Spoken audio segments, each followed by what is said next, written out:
থেকে নতুন ক্যালেন্ডার টাঙাবি। যা তোর বাপকে গিয়ে বল দিবাকর সেনের ছেলে এসে গেছে। যা বল।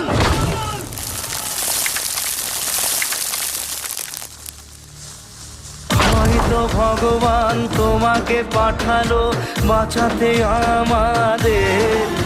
ও তুমি যে সূর্য, তুমি যে শক্তি, আলো এ জীবনে। পাপের বিনাশে সকালে ওই আসে, থাকবে না এ আঁধার। 20 বছর ধরে এই মুহূর্তটার জন্য অপেক্ষা করছিলাম, শুধু দাদার মুখ চেয়ে।